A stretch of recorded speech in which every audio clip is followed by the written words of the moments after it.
Hello and welcome to our mid-morning newscast here on Arirang TV. Thank you for joining us on this wet Tuesday morning here in Seoul. I'm Mark Broom. Our top story this morning, companies will have to think twice about engaging in transactions with North Korea. The United States has, for the first time, blacklisted and filed criminal charges against a Chinese firm for assisting North Korea with its nuclear and missile programs. Our Kwon So-ah starts us off. The United States is getting tougher on North Korea's nuclear ambitions and those who support it.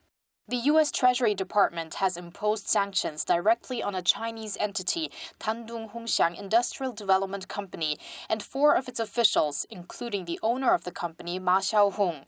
This following recent revelations that the firm exported materials that can help Pyongyang develop weapons of mass destruction, such as aluminium oxide, which is used in processing nuclear bomb fuel. Also, the Justice Department filed criminal charges against the firm for committing money laundering to evade U.S. economic sanctions. In an indictment released Monday, a civil forfeiture action has been filed for all the funds contained in 25 bank accounts belonging to the company. It alleges the firm conducted U.S. dollar transactions on behalf of North Korea's Korea Kwangsun Banking Corporation. That bank has been under U.S. sanctions since 2009 for its financing of Pyongyang's weapons programs. South Korea's government has welcomed Washington's move. Seoul's foreign ministry says it highly evaluates the designation and will press third countries to thoroughly abide by international sanctions. Washington's latest measure has been supported by Beijing, which actively investigated the case. This comes in the wake of North Korea's 5th nuclear test earlier this month and could have an influence on sanctions under discussion at the UN Security Council, which has vowed to come up with stronger punitive measures on Pyongyang. Kwon So-ah, Arirang News. Now, at the National Assembly, it's day 2 of a parliamentary audit that started Monday, mired in bipartisan deadlock as all ruling party lawmakers boycotted it. The political tussle escalated after President Park Geun-hye vetoed an opposition-led recommendation to dismiss the agriculture minister. It blew up into a full-fledged boycott and protest against National Assembly Speaker Jung Se-gyun from the ruling party, which is pushing for him to be removed from his post. The situation was aggravated even further when a secret voice recording between Jung and a main opposition party lawmaker was released. In the recording, Jung is heard suggesting the ruling Saenuri party should offer a compromise on other controversial bills in exchange for the withdrawal of the dismissal motion. Now, the first US presidential debate is taking place as we speak. We connect to our Hwang Ho-jun for the latest. So, Ho-jun, with just over 40 days to go until the November 8th election, how are things looking there in New York? Mark, the world's attention is on Hofstra University as people are eager to hear what Hillary Clinton and Donald Trump have to say. The televised debate started a couple minutes ago, and it's being moderated by NBC anchor Lester Holt. It's not exactly an exaggeration to say that today's debate will be an epic battle, as there already have been plenty of negative tactics on either side. Clinton and Trump are expected to cover topics including foreign policy and national security issues. The debate will last 90 minutes without any commercial interruption.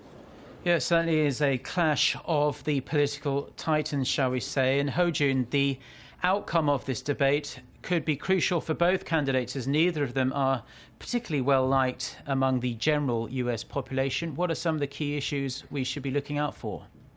Well, you're absolutely right. The latest Real Clear Politics poll shows a statistical dead heat, with Clinton just 2 points ahead on 45.7% and Trump on 43.4%, well within the margin of error. Now, Trump will have to prove that he's capable of carrying out a logical argument, let alone prove that he's fit for the Oval Office. And until now, Trump has benefited sharing the stage with multiple candidates in previous debates. Controversial remarks will not work in favor for him this time, so it will be interesting to see if there will be a change in his persona. For Clinton, she'll have to try to keep her composure, hiding her contempt for Trump. Clinton will also have to prove her trustworthiness to the younger generation and voters on the fence amid the email scandals that have stained her reputation. So I'll give you more updates during the next newscast, which will take place shortly after the debate ends. Mark?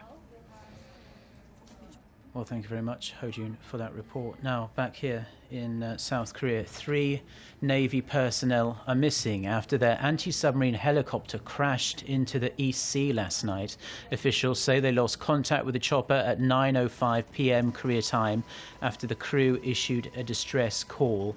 Search operations are ongoing, but the Lynx helicopter has yet to be located. The helicopter had been dispatched to the East Sea for a joint drill between South Korean and US forces conducted to warn North Korea over its recent provocations, including its nuclear test earlier this month.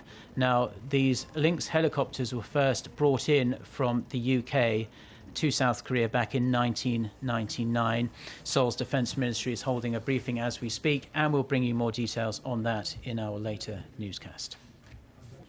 Korea's unionised subway and railway workers are staging a strike to protest the adoption of a performance-based pay system. The strike began around an hour ago, but subway trains will run as usual during the morning and evening rush hours. Spots during that time will be filled by temporary workers. Unionised subway workers in Seoul and also in the southern port city of Busan, as well as railway workers across the country, are taking part in this strike. Subway line number 9 in Seoul, however, that will run as usual as it's run by a private operator. Subway services will be cut to about 80% of normal levels, while regular train services will only run at 60%. However, we must say that Bullet KTX train services will operate at usual levels this week.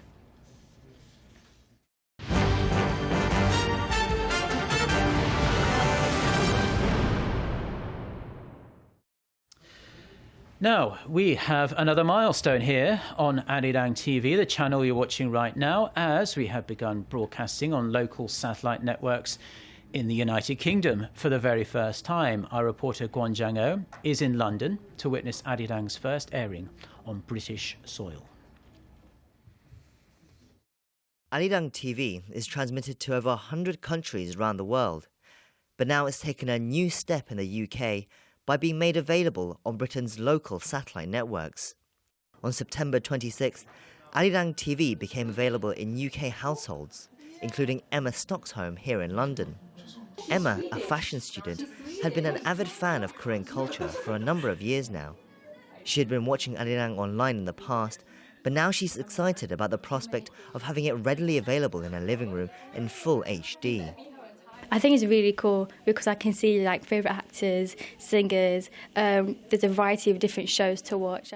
And I can show my mum and my family what I'm up to and then why I like Korea so much, and then they can learn more as well. Arirang is now on 2 TV service providers in the UK, Sky and Freesat. Together they are beamed into more than 6 million households. The UK is the 4th largest English-speaking nation in the world and is therefore an especially important market for Arirang, whose English-language broadcasts look to share and better inform people about Korea's culture, history and current affairs.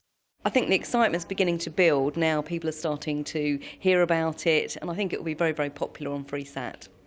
We hope it will bring a new perspective on news and culture and more information and introduce UK viewers to Korea. Anticipation is high among those who already have an interest in Korea. This is New Malden. Located in the suburbs of London, it's home to some 20,000 Koreans, the largest Korean community in Europe. It also attracts those who have an interest and a connection with Korea and its culture.